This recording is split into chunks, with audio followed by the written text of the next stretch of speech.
An ounce of prevention is worth a pound of cure.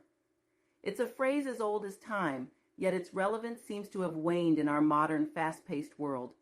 Today, we find ourselves in a perpetual state of crisis management, reacting to problems rather than anticipating and preventing them. Crises, whether personal or societal, are the norm rather than the exception. This reactive approach to life, unfortunately, mirrors our approach to healthcare. Cardiovascular disease, CVD, reigns as the #1 killer in the United States, yet the narrative is often one of shock and disbelief. He was so healthy, it came out of nowhere. But the truth is, there's no such thing as a sudden heart attack.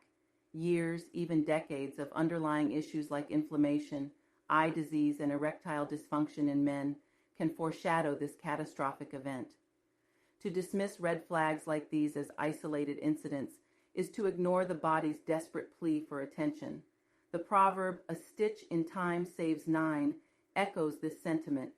By addressing small issues early on, we can prevent larger, more complex problems from developing.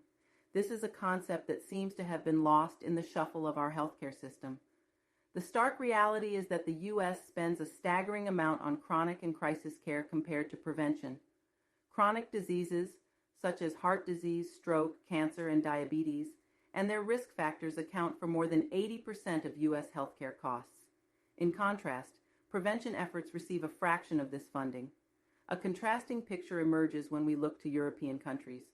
Many have implemented robust public health programs focusing on prevention and early intervention. The result? Lower rates of chronic disease and ultimately lower healthcare costs. Now is the time to shift our focus from crisis management to proactive wellness. By adopting a proactive approach, we can improve individual health, reduce healthcare costs, and build a healthier society.